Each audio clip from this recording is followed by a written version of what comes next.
Arratsaldeon eta ongi etorri saio berri batera. Gaur ekainaren 26 da, osteguna, eta bi elkarrizketa izango ditugu gurekin platoan. Alde batetik, Jone Arnedo etorri zaigu, Paris 365eko elkarteko kidea dena. Jone gurera etorri zaigu, izan ere Paris 365 kanpaina abiatu du Sanferminetarako, jantokia Sanferminetan zehar itxita egongo baita.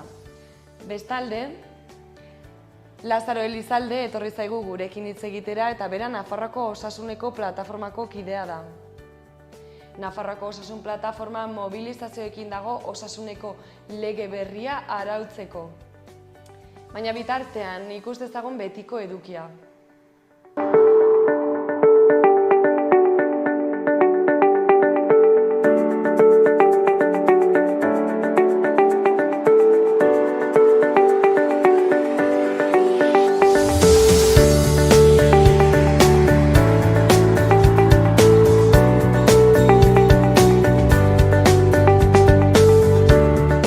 Ekainak 26 ditu, ikus ditzagun zeintzuk diren efemerideak. Gaur bezalako egun batean, ekainaren 26an, baina 1907 urtean, boltxebikeek Tbilisiko bankuaren diligentzia bati lapurreta handia egin zioten Georgian. Lehergailuz eraso zuten babestuta zegoen gurdia eta 351.000 errubuluen eman zituzten gaur egungo zenbait milioi euro. Ekintzaren antolakuntzan ebilitako hainbat jende kargu politiko garrantzitsuak izango zituen Sobietar Batasuna sortzean eta tartean ziren Lenin eta Stalin. Historia aldatuko zuen iraultza prestatzen ari ziren eta dirua armak eskuratzeko erabili nahi zuten, baina poliziak hainbat bileteren serie zenbakia zuela eta horiek Europako hainbat bankutan aldatzen saiatu ziren. Hainbat kide antzeman zituzten Europan zehar dirua soinean zutela. Gaur bezalako egun batean, baina 1954an, munduko lehen zentral nuklearra jarri zuten martxan Errusiako Obinsk hirian. 2002ko apirilean itxi zuten. Geroztik industria nuklearrak 30 istripu larri baino gehiago izan ditu eta milaka ezbehar txiki.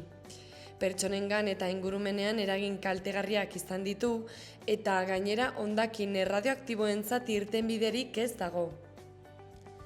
1960ko ekainaren 26an Madagaskarrek Frantziarekiko independentzia aldarrikatu zuen. Hala ere oso loturik geratu zen Frantziarekin eta Philibert Txirana presidentea gogor kritikatu zuten herritarrek Frantziarren interesak defendatzen zituelako.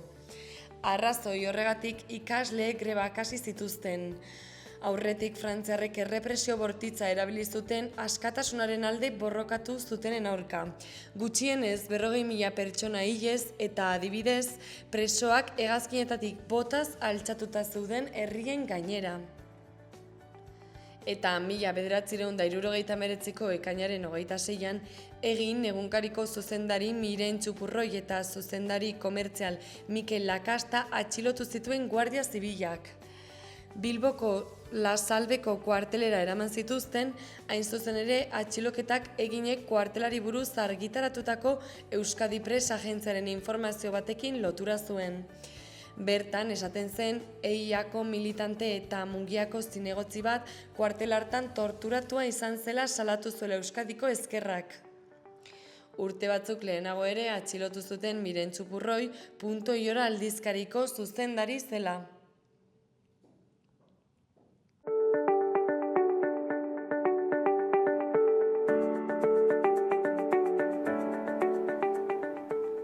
Aztertu ditzagun orain egunkarien azalek zer dioten. Diario de Noticiasen lerroburu nagusi bezala, Trumpek Espainia mehatxatu du Sánchezek defentsarako gastua igotzari uko egiteagatik. Eta azpian egunkariak azaltzen du, mugazergak bikoizteko mehatxo egin duela Amerikako Estatu Batuetako presidenteak. Eta gainera Sánchez NATOren goi-bileran BPG-ren 5% iristeko konpromisorik hartzen ez duen agintari bakarra dela dio. Eta adierazpena babestuarren 2,1%an kokatu da. Honen azpian argazki nagusian aurtengo Barainaingo jaien hasiera ikusten dugu. Lerroburu bezala zuziri solidarioa Barainainen. Danaren kaltetuekin buru belarri aritu ziren bi elkarteko ordezkariek ireki dituzte jaiak. Eta beherago lauki hori batekin nabarmenduta, lau lerroburu azaltzen dira, bakoitza bere argazkiarekin. Lehenengoak horrela dio, atletik Aimar Orozen bila joango litzateke niko aterako balitz. Argazkian Osasuna taldeko Aimar Oroz azaltzen da. Bigarrena, Arartekoak 25 urte. Hirugarren lerroburuak horrela dio, Bilabesetako grebari babesa. Eta bukatzeko laugarren lerroburua, Arte ambulatorioa San Juan de Dios ospitalera iritsi da. Eskuineko aldean egunkariak hainbat lerroburu nabarmendu ditu. Hasteko gobernuak arindu egingo du bere kontratuen auditorien esleipena. Hurrengoa, Iruñean desegindako talde kriminalak indarkeria delituen 197 aurrekari zituen. Bestalde, erasotzaile sexualak eta matxistak berrezteko plana arriskuan. Honen azpian, Maristas bi kooperatibak ezezko botoa eman dio abal pertsonala emateari. Azken aurrekoak horrela dio, 5 eta 14 urte bitarteko 14.000 adingabeek, baino gehiagok doako autobus txartela eskatu dute. Eta bukatzeko lanbide heziketa dualaren sendotzea mehatxupean tutoretzetan murrizketak egiteagatik. Diario de Navarra egunkarian horrela dio lerroburu nagusiak. Trumpek Espainiari bikoitza ordaintzera zigortuko duela mehatxatu egin dio defentsan gehiago ez gastatzeagatik. Izan ere, egunkariak eitzen du NATOk BPG-aren 5%era iristea hitzartu duela, baina Sánchezek dio 2,1%ean geratuko dela. Honen azpian argazki nagusi bezala, atzo arratsaldeko 8etan Sadriananen hasi zen manifestazioaren burua. Eta lerroburuak horrela dio. San Adrianek segurtasuna eskatu du, ekainaren 15ko erasoen ostean Peinek deitutako manifestazioan. Azalaren goiko aldera itzulita egunkariak kolorez 3 lerroburu nabarmendu ditu, bakoitza bere argazkiarekin. Lehenengo lerroburuak dioenez, uztailaren 1ean bilabesaren prezioa igoko da. Hurrengoak horrela dio, Barainaingo jaiak hasi dira. Eta hirugarrenak, Osasunak Boiomoren ordez Juventusek eskaini dizkion 15 milioiak baztertu ditu. Honen azpian, Zerdan auzeari buruz hurrengoa nabarmendu du gorri kolorez. Zerdanek ez dio baliorik eman Servinabarreko kontratuari legeak ziurtatu egin duen bitartean. Eta honen azpian, Servinabarren inguruan egunkariak hurrengoa idatzi du. Antxonen askotariko plantilla. Eta bukatzeko egunkariaren iritziz, Iruñeko banda kriminala ia 200 delitu 2021-etik. Gara egunkarian, lerroburu nagusi bezala, Merkatuaren eta Lehiaren Batzorde Nazionalaren kontseilukoa den Rafael Iturriagaren aipua. Kontratu publikoak banatzeko sinadurek ez dute usteldu beharrik. Beherago koldo auziaren inguruan, Servinabarren papera agertu da Zerdanen seinalamenduaren inguruko zalantzak. Beherago Euskal Herriko torturatuen sarearen agerraldi baten argazkiak lagunduta horrela dio hurrengo lerroburuak. Torturatuen sareak biktimen legea irekitzea eskatu du. Honen ezkerreko aldean hurrengoa nabarmendu du Garak. Bilera akordiori gabe amaituta grebari eutsiko diote Gasteizko lorazainek. Eta azalaren beheko aldean 3 lerroburu ezberdin ditugu. Lehenengoa Antonio Gutierrez Rubi aholkulari politikoaren aipua. Kultura demokratikoak atzera egin du. Hurrengo lerroburuak horrela dio. NATOko buruzagien arteko akordioa gastu militarra 5%era igotzeko. Eta bukatzeko azkeneko lerroburuak horrela dio. Inteligentzia zerbitzuek Trump zalantzan jarri dute. Berria egunkariaren lerroburu nagusian, Trumpi men egin dio NATOk eta gastu militarra BPG-aren 5%koa izatea onartu du. Egunkariak azaltzen du, epe luzerako Errusiaren mehatxuak eta terrorismoaren mehatxu etengabea direla igoeraren arrazoiak aliantzak dioenez. Bestalde, Espainiak ez du onartu igoera eta Amerikako Estatu Batuetako presidenteak halako bi pagarazi nahi dizkio. Honen azpian argazki nagusia. Bi herritarra saltzen dira Israelen bombardaketa batek hondatutako etxebizitza batean atzo Teheranen. Eta lerroburuak horrela dio, berde kolorez azpimarratuta. 12 eguneko gerraren biharamuna.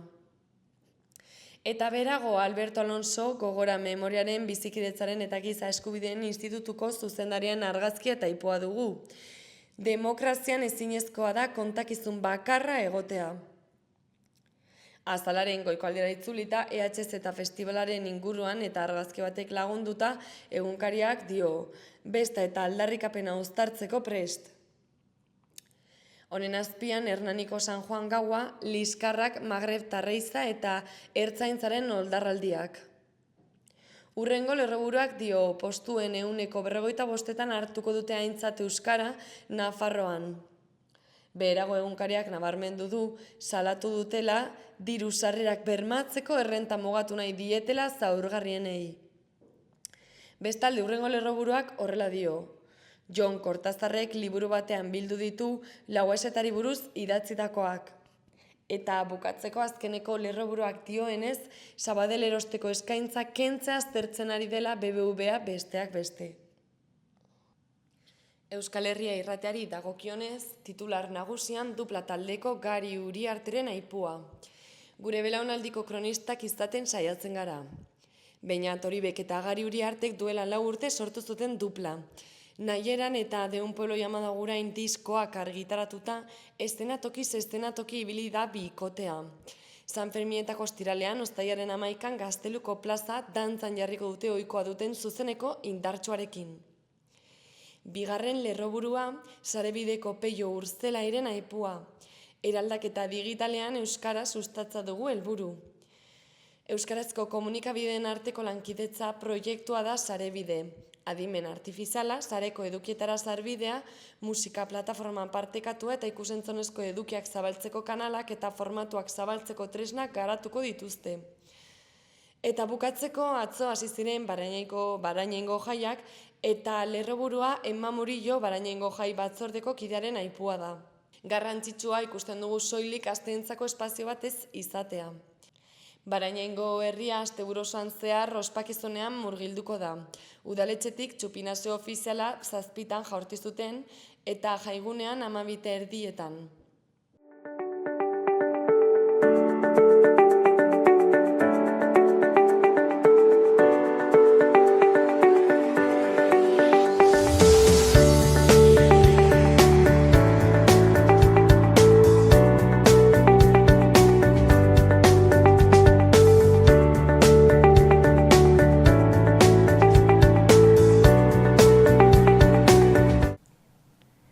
Lehen aipatu dizuedan bezala, gaurkoan gurera Lazaro Elizalde etorri da, eta bera Nafarroako Osasun Plataformako kidea da.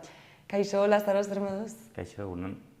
Bueno, konta iguzu pixkatxo bat horrela testuinguruan jartzeko, zer da Nafarroako Osasun Plataforma ez? Noiz eta nola sortzen da?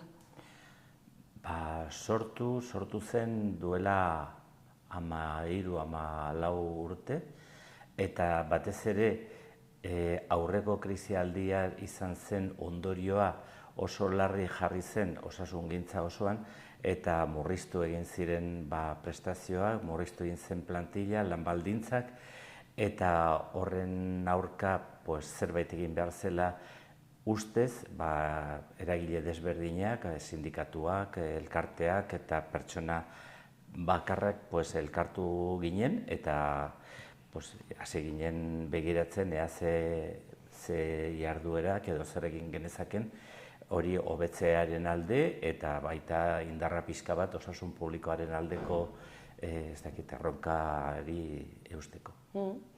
Eta nola lan egiten duzu edo nola koordinatzen zarete Nafarroako Osasun Plataforman, nolako izan dira urte hauek? Normalean egiten ditugu bilerak, bilera zabalak dira parteide guztien artean, osotara bagira 30 elkarte, pertsona, talde, sindikatu, eta elkartzen gara 2 edo 3 astean behin, eta egiten dugu gai zerrenda bat, eta hori aztertzen dugu, begiratzen dugu zeintzuk diren erronka nagusiak, zeintzuk diren arazoak edo egin behar diren gauzak, eta horrela, koordinazioa bilera horien bitartez egiten dugu. Eta, Nafarroako Osasun Plataformak aurreko astean mobilizazio bat antolatu zuen, ekainaren 19an, bereziki horri buruz hitz egiteko etorri zara, ezta? Konta iguzu, zergatik izan zen mobilizazio hori? Bueno, orain justu da badago parlamentuan lege berri bat, izan dugun aurreko osasun legea 1980tik dator, eta beharrezkoa zen legea, eta baita ikusten dugu ere, beharrezkoak ziren gai batzuk txertatzea lege horretan. Eta horregatik guk egin ditugu gure ekarpenak, baina izan da lege aurreproiektu bat, parlamentuan aurkeztu zena, badarama tramitazioa hasi zenetik 2-3 urtez, eta hor isladatzen diren,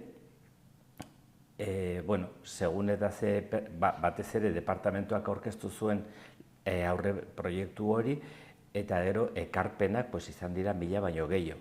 Baina badarama prozesu bat, non ekarpenak egin ondoren, tramitatu behar da hori, eta guk egin ditugun ekarpenak, eta beste eragile askok egin ditugun ekarpenak, hor isladatzea nahi dugu, eta horren alde egin nahi dugu, zeren eta pensatzen dugu agian hori epe luzerako gusten baldin bada, beste testu inguru desberdin bat izan daiteke, eta agian ez dira abian jarriko guk behar ditugun gauzak, eta batez ere kontutan izanik orain osasungintzan badira arazo potolo batzuk, eta horren aurrean egiteko testu ingurua aldatu behar da, eta hori tramitatze arinaren alde egin genuen gure aldarrikapen hori.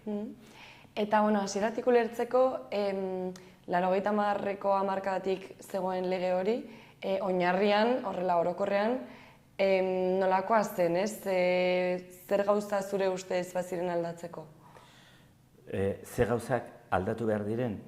Bai, lehen zegoen lege horretatik. Lege hori ez zen bere garairako, ez zen bereziki txarra, baina gero nola bilakatu den kontutan izanik, ikusi dugu privatizazioaren aldeko joera zabaldu egin dela, baita ere osasun sistemak egitura bat duela, eta egitura hori ez da behar den efikaza, ez dio ongi erantzuten oraingo gizarteak dituen arazoak, baita ikusten dugu ere osasun publikoaren ikuspuntutik, zeren gaixotasunak dira, baina gaixotasunen atzean badira bizi estiloak, badira beste politikak, etxe bizitza, ongizateko gauza, ingurugiroa, eta horiek orain badakigu eragiten dutela ederki jendearen osasun mailan, eta hori isladatu behar da lege berri honetan. Ikusten dugu baita ere, adimen osasuna, osasun mentalak ez du behar duen garrantzia izaten testuan, eta inportantzia eman behar zaio, eta baita ikusten dugu beste gai nagusi batzuk, alde batetik bermatu behar da ze aurrekontua, ze presupuestoa izan behar duen legeak, kontutan izanik gizarte aldatu dela, gizarte zaharrago batean bizi garela, gaixotasun kronikoak gehiago daudela, eta normalean beste herriekin konparatuz, Europako herriekin konparatuz, ematen diogun presupuestoa ez da behar bezain altua, eta hori nahi dugu bermatu, eta batez ere lehen mailako arretan teorian testu guztietan agertzen da, lehen mailako arreta osasun etxeak sendu izan behar dira, baina ez badituzte behar duten baldintzak, eta ez badute plantilla egonkorra, eta ez badute behar duten presupuestoa, hori ezinezkoa da. Adibidez, adibidez lehen mailako arreta aipatzen duzula. Bai, hori lehen mailako horreta aipatzen duzula, osasunetxeak eta, badirudi azkeneko hilabetetan, urteetan oso larri daudela, adibidez Errotxapeako osasunetxean ibiltzen dira mobilizazioetan. Zer uste duzu behar dutela osasunetxeek? Badago egitura, ez dakit ez finkoren bat. Jende asko baditu kontratuak prekarioak edo aldakorrak direnak eta lehen mailako arretak behar duena guk osasun etxera joaten garenean eskatzen duguna da orokorrean betiko erizaina, betiko medikua, betiko profesionalak erreferentziazkoak izatea. Hori demostraturik dago betiko profesionalak zure osasunaren jarritasuna ematen baldin badiote, gutxitzen dira gaixotasunen 30%. Orduan, ez da erosoa jendeari berriro profesional bat baja egiten ari dena, kontratu prekario batekin dagona, berriro kontatzea gauza guztiak. Orduan, egonkortasuna da osasun arretak behar duena.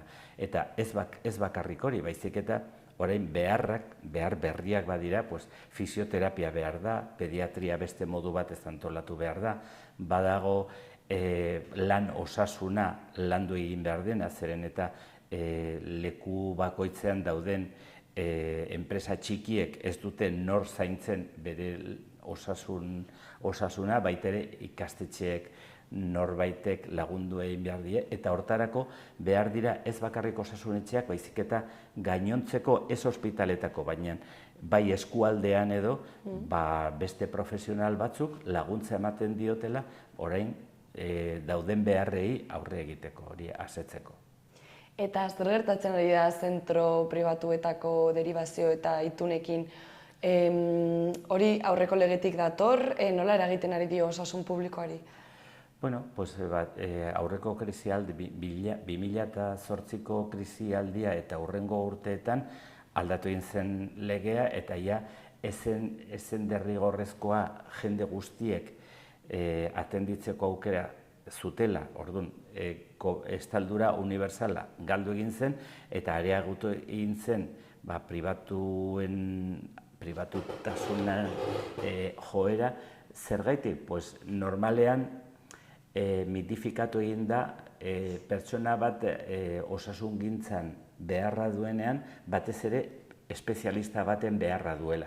Eta hori ez da horrela, normalean norbaitek, profesional batek zure osasunaz arduratzen baldin bada, horrek badaki beste espezialista, dermatologo edo zirurgia behar duzunean, zer noiz behar duzun eta izan errazionaliago da baldin baduzu eskala hori eta jarraitasuna normal bat osasunetxetik egitea eta espezialisten beharra horrek markatzen duenean.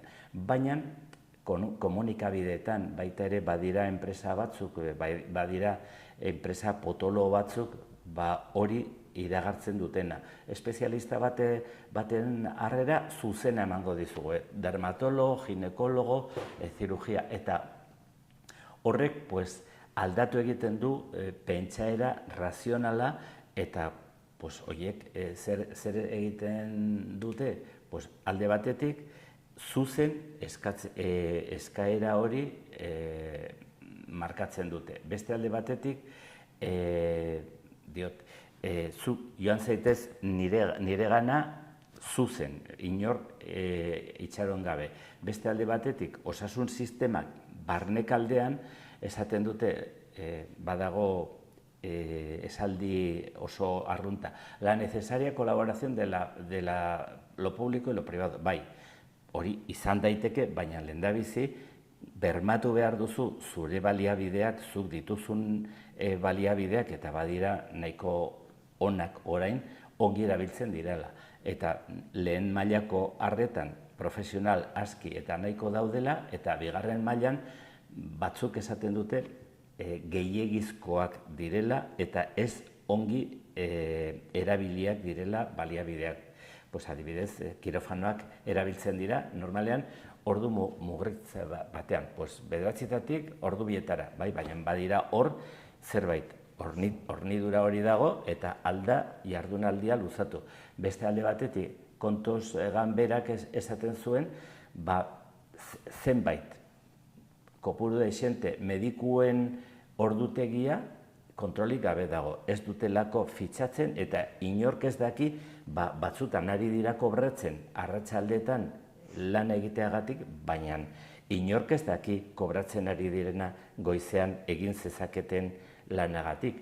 Beste alde batetik, esaten baldin bada hori, badira enpresa batzuk, eta zenbait kasutan izan dira gure profesionalek sortutako enpresak, adibidez, resonantzia magnetika, izpi radiografiak egiteko eta horrelakoak, sortu dituzte bulego batzuk, non egiten dituzte horrelako zerbitzuak, eta kontratatzen dituzte. Gure zerbitzuetan egin ordez egiten dira kanporantz. Eta horrelako gauza guztiei ordenatu behar dira, markatu behar dira lan baldintzak, eta markatu behar da beharrak noiz eta zertarako behar diren, baina ongi neurtuta, ez inongo erizpide direk gabe. Eta ez dakit, uste alduzu, geroz eta politikak ongi ez badira egiten osasun publikorako, kasu honetan Nafarroan osasun biderako, okerrago egongo da osasun bidea, orduan jendeak erabakiko du pribatura joatea, uste duzu pixkat badagola purpil hori. Dinamika hori, gainera, dinamika hori estatuko zenbait erkidego desberdinetatik, non eremu publikoa gero eta okerrago dago, jendeak hartzen ditu aseguro pribatuak porzentai askoz handiago batean. Eta horrek zer suposatzen du? Normalean hori bakarrik dago diru estra hori duten pertsonen kasuan. Eta orokorrean zerbitzu publikoak populazio osorako eta izatea segun eta ze beharran duzunaren arabera eta ez segun eta zenbat diru duzunaren arabera, kentzen ditu populazio parte bat, kopuru bat, eta Madrilen adibidez izan daiteke 25-30%, horiek ez dute justifikatzen osasun publiko zerbitzua eta eskatzen dute baitere desgrabazio fiskalak edo horrelako gauzak, eta hori deskapitalizatu egiten du denontzako izan behar zen osasun zerbitzu bat. Eta, Lazaro, 2022ko urrian, Nafarroako parlamentuan osasun batzorde berezi bat osatu zen osasun lege berria ez arautzeko.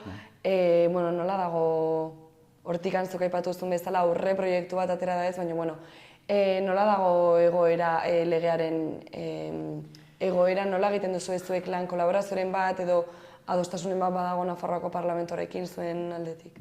Alde batetik, indarre egin genuen parlamentuan eztabaida hori piztearen alde. Egin genituen, ez dakit egon ginen 2 edo 3 aldiz parlamentuan, baita talde guztierekin, eta naiz eta motelki, baina gutxienez izan zen ponentzia hori, non aditu batzuk eman zuten bere iritzia, eta teorian hortik txosten bat agertu zen. Txosten horretan agertu ziren ondorio asko, gero bihurtu behar ziren osasun lege aurre proiektua.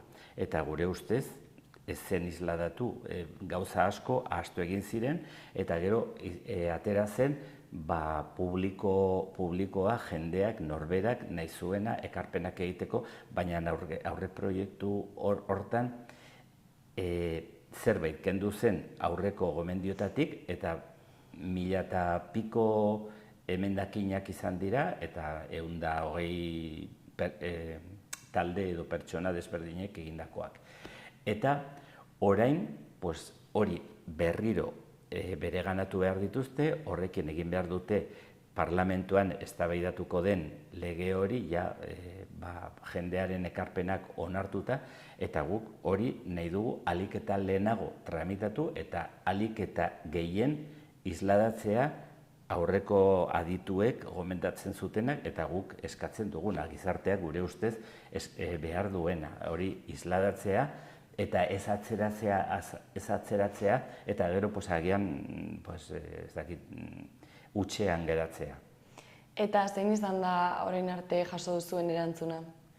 Bueno, gure inguruan dauden pertsonak, eske osasuna normalean bada zerbait pertsonala, baina guk normalean egiten ditugu zenbait konzentrazioa, orain pañuelo batzuk egin ditugu San Ferminetarako osasun publikoaren alde eta gerren aurka hori salatzen oraingo egoera, eta baita ere egin ditugu konzentrazio hori eta herri segun eta arazo konkretuak dituzten herrietan, Bortzirin edo Orotxapean edo Altsasun edo problema konkretu horien aurrean izan dira konzentrazioak, baina orain dago hori pixka bat baretua, zeren eta lege baten tramitazioa ez da egunerokotasunean dagoen gai bat. Eta horrela, zure iritzi pertsonara, zuk zer uste duzu gertatuko dela, uste duzu inbertituko dela eta hobetuko dela osasun publikoa lortuko duzue? Zerbait beti lortzen da, guk ikusten ditugu gauza batzuk, guk aldarrikatu ditugunak, adibidez guk aldarrikatzen genituen, sukaldea, ospitaleko sukaldea bertan bera despribatizatzea eta hori despribatizatu zen. Orduan guk horren alde edo despribatizazioaren alde egin genuen. Orain publifikatu dira baita ere ambulantziak, baita klinika universitariak zuen konzierto berezi bat kendu egizioten, hori zelako privilegio bat, onartezina gure gizartearentzat. Eta horrelako gauza batzuk lortzen ditugu. Alde batetik, orain testu horretan agertzen zen beste enpresa bat eredua malgutasuna gehiago izango zuen enpresa, baina, klaro, langileen eskubideak eta privatizazioa ukatzen ez zuena hori agertzen zen eta gure ustez hori atzerapena zen. Eta aurre proiektutik hori dirudienez kenduko dutela, hori bai lortu dugu zeren eta leku desberdinetatik esan dugu horrekin ez gaude ados. Gero, lehen arreta ze joera izango duen, guk eskatzen dugun aurre proiektuan kopuru konkretu bat hor legeak markatu behar duela eta horrela ez da urte zurti negoziatu behar zenbat dirua ze behar eta aurrekontu hortatik porzentai finko bat lehen arretarako izatea hori eskatzen dugu, nola gauzatuko den ez dakigu, baina espero dugu zer edo zer lortuko dugula bai. Zuek bitartean Nafarroako Osasun Plataformatik bitartean jarraituko duzue mobilizazioekin eta zuen eskakizunen alde borrokatzen? Bai, guk uste dugu alde batetik importantea da eragile sozialen papera, enpresako komiteak eta baita parlamentuan eta baita ere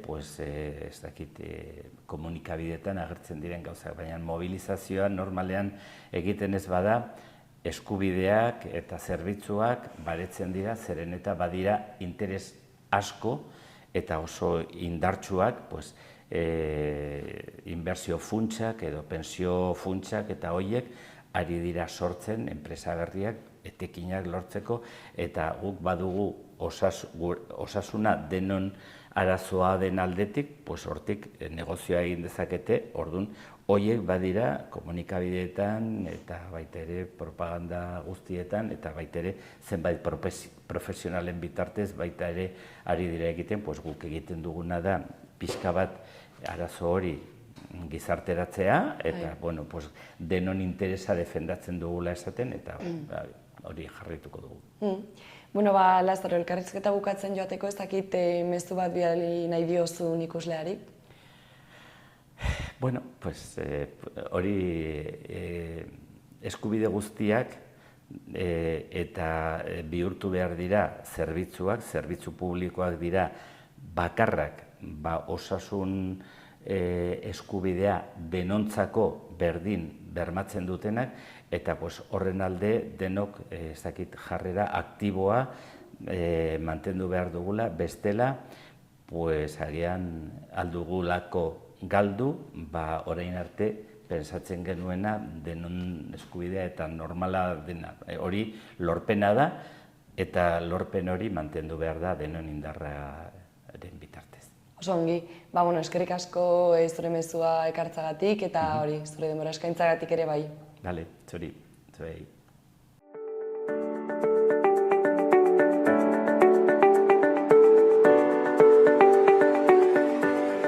Ikus dezagun gaurko eta biharko eguraldiaren iragarpena.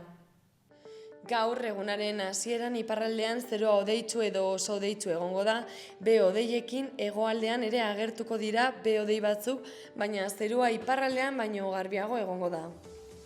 Eguerditik aurrera behe-hodeiak desagertu joango dira eta arratsaldearen amaieran giro eguzkitsua izango da nagusi denean. Azken orduetan zeroa oskarbi edo hodei gutxirekin geratuko da. Iparraldeko haizea ibiliko da, bolada gogorrekin arratsaldean, kostaldean eta Ebro ibarrean. Temperatura maksimoa jaitsi egingo dira eta udaberriko itxura hartuko dute. Ostiralean udako eguraldi eguzkitsua izango dugu denean. Temperatura maksimoek gora egingo dute eta barnealdeko altuenak 30 gradu zentigraduren bueltan izango dira berriro. Kostaldekoak 25-26 gradu zentigradu ingurukoak izango dira. Zerua oskarbi edo hodei gutxirekin egongo da, egunaren hasieran lainogune batzuk agertuko dira. Egunaren erdiko orduetan haizea ipar-ekialdetik finkatu eta arratsaldean indartu egingo da batez ere kostaldean eta Ebro ibarrean.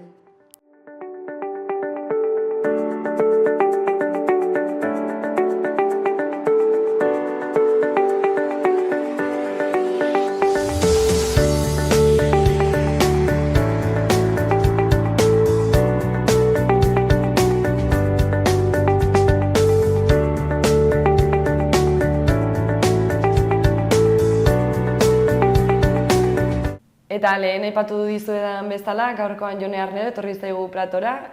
Jone Paris 365-eko kidea da. Kaixo, Jone, zer modu? Kaixo, oso ongi.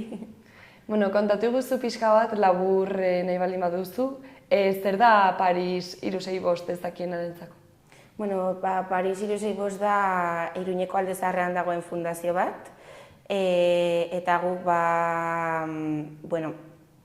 diru nahikoa edo beharra dutenei laguntzen diogu batez ere elikagaiekin, hori da gure egiteko nagusia edo. Ez dakit gutxi gora bera datuak dituzun, baina badakizun noiz sortu zen eta nola ez, eta zergatik ere bai, zer beharrei erantzuteko? 2009ko krisiaren ondoren, nolabait Iruñean eta Iruñeko komarkan ikusi zen zegoela jende kopuru nagusia, krisiaren ondoren ezin zuela, nolabait ez zuela diru sarrera nahikorik edo bere beharrei aurre egiteko adina ez zuela ez. Eta orduan Iruñeko kuadriako bat hasi zen pixkat antolatzen eta ikusita ez Iruñan eta ez komarka osan ez zegoela jantoki sozialik sortu zuten horrelako entitate bat ez, bere garaian gero joan da pixka bat edatzen ez, baina horrela sortu zen. Eta, Parisek hori lan egiten du jantokian eta despensan ere bai ez, kontatu pixka bat nolakoak izaten dira egunak bertan lanean ez, pixka nola da Parisen dinamika? Guk ditugu hori esaten duzun bezala, ditugu bi rekurso importanteenak edo ez, direla jantokia eta despensa. Jantokian daudena dira 18tik gorako pertsonak, adingabeak bere gain ez dituztenak, eta aldiz despensan edo biltegian daudenak dira familiak adingabeak bere gain dituztenak, horrelako banaketa egiten dugu ez. Orduan, gu gaude harrera taldean edo gaude 3 gizarte langile, orduan gure lana izaten da etortzen diren pertsona berri guztiak atenditzea, lehenengo entrevista bat egitea, eta hor ikusten dugu gure baliabideak erabilditzaketen edo ez. Agian izan daiteke etortzen direla laguntza eske eta beste baliabide batera bideratzen ditugu. edo bestela bai jantokian edo bai despentsan sartzen dira.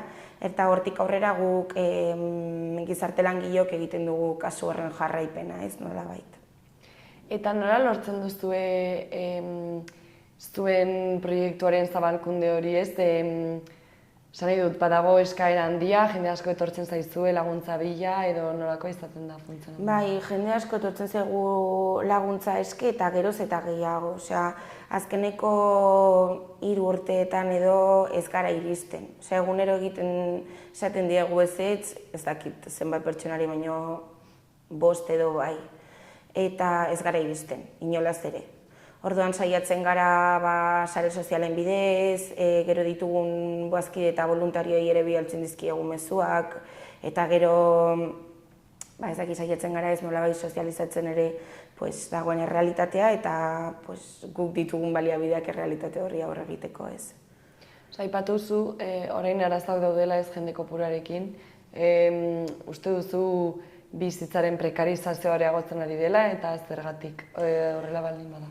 Nik uste bai prekarizatzen ari dela asko, nik uste batez ere pandemiaren ondoren asko prekarizatu zela eta agian lehen zeuden familiak ez nolabait iristen zela hilabete bukaerara justo, baina hor zegoela mugan eta orain daudela gure despentsan adibidez ez. Nik uste profila aldatzen joan dela eta geroz eta familia gehiago daudela egoera prekarioan eta pobrezia egoeran. Eta zergatik zure ustez zer gertatu zen COVID-aren ondoren? Edo zer ikusi duzuzuk? Nik uste langabezia asko igo zela, jende asko galdu zuela bere lanpostua eta gero ere prezioek gora egin dutela eta soldatek adibidez ez dute gora egin edo ez haina ez. Orduan nik uste guzti horrek asko prekarizatzen duela eta ere etxe bizitzaren arazoak ere asko eragin du ez. Alokairuak daude por las nubes, jendeak ezin ditu alokairuak ordaindu. Guk atenditzen ditugu 60 pertsona jantokian eta beste 60 familia biltegian. Ditugun 60 pertsonetatik gaur egun oraintxe bertan daude 30 pertsona kale egoeran. Eta biltegian dauden pertsonetatik ez dago ezta bat pisu oso batean. Dena daude logeletan edo pisuak elkarbanatzen baino hazinatuta. Eta horrelako plataforma batek edo elkarte batek nola lortzen du aurrera ateratzea ez? Zuk aipatu duzu igual besteroen bidez edo nola da funtzionamendua? Guk autofinantziatzen dugu gure proiektua batez ere gure bigarren eskuko dendei esker. Bigarren eskuko denda funtzionatzen dute azkenean mundu guztiak joan daiteke erostera eta mundu guztiak joan daiteke ere sobran duen arropa eramatera ez. Edo doaintzan eraman nahi duen arropa ez du zertan izan sobran duzuna. Eta horri esker, saltzen dugunari esker, autofinantziatzen dugu gure proiektuaren zati handi bat. Gero ere ditugun bazkideekin ere, ordaintzen dute kuota bat, batzuk hilabeteka, beste batzuk urtean behin, nahi duten moduan ordaintzen dute. Eta gero ere, diru laguntza publikoak ere jasotzen ditu, geroz eta gutxiago hori egia da, eta naiz eta jaso ez dira nahikoak, baina lortzen dugu más o menos aurrera ateratzea proiektua. Baina azkeneko, gero ere badaude partikularrak eta enpresak doaintzak ematen dizkigutenak, ez? Ez dakit, Mercadona, Eroski, horiek ematen dizkigute doaintzak jakienak eta elikagaienak, eta horrekin aurrera ateratzen dugu proiektua, baina azkeneko urteetan notatu da desente nola doaintza horiek jaisten diren, bai bazkienak eta bai partikularrenak eta bai enpresenak ere. Bai, eta pixkat lehen aipatu dugunarekin lotuta, ezta? Bai, hori da. Esan duzu ere bai, diru hori laguntzak geroz eta gutxiago direla, adibidez administrazioarekin, instituzioekin, zer motatako harremana dauka Parisek? Harreman zuzena daukagu, bilerak izaten ditugu administrazioarekin, bai Nafar gobernuarekin eta bai Iruñeko udalarekin. Egia da beste udalekin ez ditugula bilera asko izaten, baina ere badugu kontaktua. Eta lanketa hori egiten dugu ere ez da justa nire lana izaten hori, lanketa hori egiten dugu. Nolabait intzidentzia politikoa egiten dugu eta saiatzen gara ere, ez dakit gure errealitatea botatzen diru laguntza gehiago lortzeko, eta bueno, gero ere badaude beste entitate batzuk ere finantzatzen dituztela horrelako proiektuak, Fundazio La Caixa edo horrelakoak ere. Eta, haitxen, egin barzun galdera bat, baina geratu naiz. Bai, bale, botako izute. Eta Parisek beste plataformekin ere bai kolaboratzen du ez, lanean ibiltzen da, zintzukin igual ibiltzen zarete. Ibiltzen gara askorekin, batez ere Red de Lucha contra la Pobreza y la Exclusión Social sare horren barruan dauden entitate guztiekin ibiltzen gara lanean. Izaten ditugu bilerak astero edo 15 egunero pixka bat errealitatea lantzeko, horren aurrean zer egin dezakegu lantzeko, proposamena botatzeko, ibiltzen gara beti sarean lanean beste entitateekin, eta gero ere gu gizarte langileak ere koordinatzen ditugu kasuak, bai gizarte zerbitzuekin, bai osasunbidearekin, kasu guztiak koordinatzen ditugu. Eta orain, San Ferminei buruz hitz egingo dugu, San Ferminak ate joka ditugu dagoeneko, eta Parisek itxiera egiten du ez, uztailaren 6-tik 16-ra, azaldu guzu pixka bat hori zer gertatzen da jaietan? Batez ere guk ikusten dugu dagoelako gure, jantokia dago San Lorenzo kalean eta ofizina daukagu kale nagusian, orduan ezin da lanik egin leku horretan. Proposamen asko botatzen ditugu urtean zehar aber nola egin behar diegun aurre San Ferminei, badakigulako asko zailtzen duela batez ere kale egoeran dauden pertsonei. Ze biltegian dauden familiak azkenean egun horietako elikagaiak hartzen dituzte egun aste bat lehenago. Orduan nolabait kobertura hori ematen zaie ez, baina hauzia izaten da kale egoeran dauden pertsonei nola ematen diegu laguntza hori ez, ezin dute sukaldatu, ez dute non berotu bazkaria, ez eta gero bakoitzak igual, ez dakit ez, bilatzen ditu bere aukerak. Orduan, azkeneko urteetan baliatu ditugu, batez ere azkeneko 2 urteetan egin dugu hitzarmen bat eroskirekin, eta eroskiren bitartez txartel moduko batzuk ematen genizkien, eta horrekin alzuten erosi nahi zutena, ez. Aurten ez dugu hitzarmen hori, ez dugu lortu hitzarmen hori. Orduan geratu gara pixkat, aber zer egin behar genuen eta ze aukera genituen, ez. Eta orduan erabaki dugu nolabait deialdia egitea, bai gure voluntari eta bazkideei batez ere, eta gero ere bizilagun edo nahi duenari ekartzeko batez ere ja prestatuta dauden elikagaiak,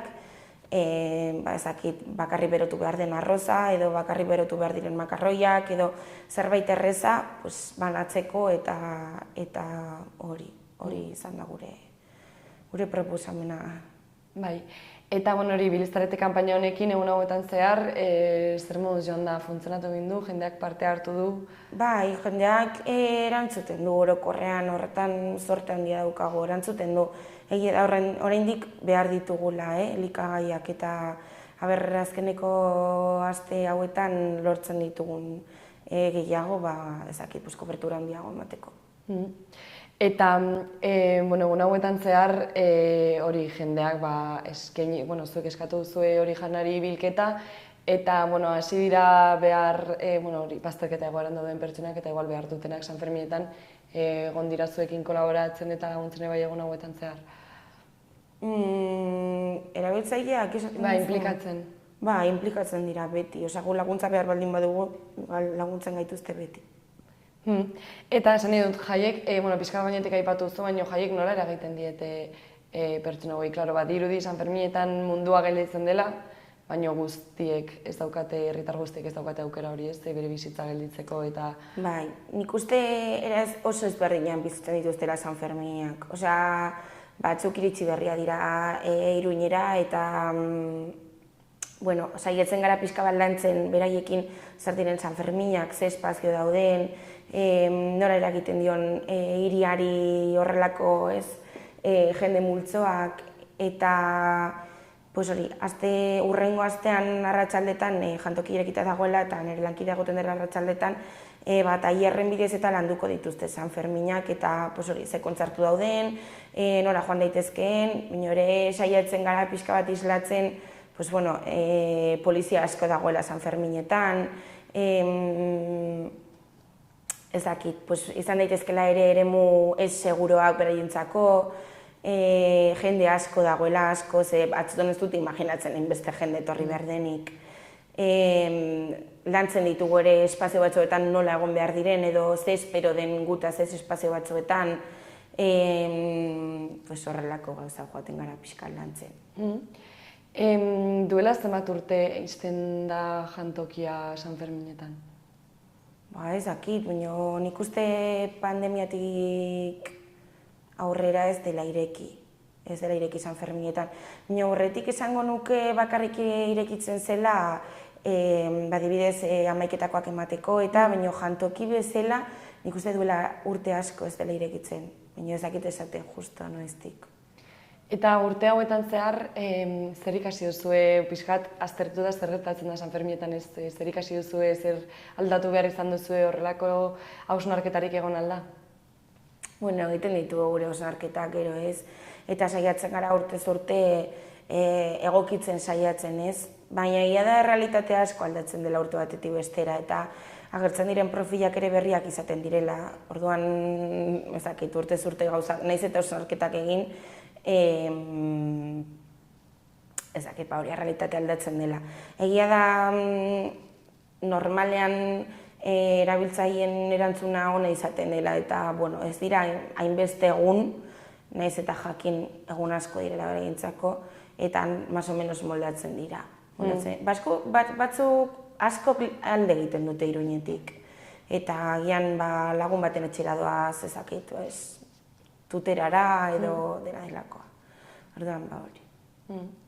Eta, Jon, elkarrizketa bukatzen joango gara, orduan ez dakit azkeneko mezua zabaldu nahi duzun. Edozein laguntza behar dugula, behar ditugula voluntarioak, behar ditugula bazkideak, eta batez ere justo aste hauetan behar ditugula jakiak batez ere prekozionatuak direnak Sanferminei aurre egiteko. Hori da. Eta nora joan behar du, herritar batek informazioa behar baldin badu, ez dakit interneten edo presentzalki nora joan behar du? Web horrian badago informazio guztia, bestela deitu dezakete 945242426, eta bestela joan daitezke zuzenean kale nagusira, kale nagusia 75 da, eta hor ematen diete informazio osoa. Osongi. Jon, mila esker, gurera etortzagatik eta zure denbora eskaintzagatik ere bai. Zuri.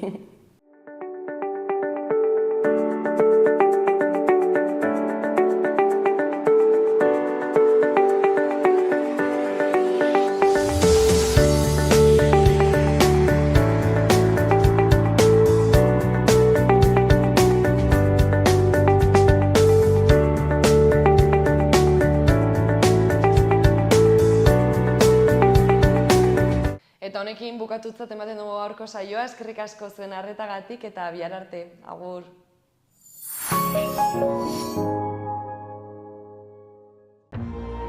Gobierno de Navarra. Nafarroako gobernua.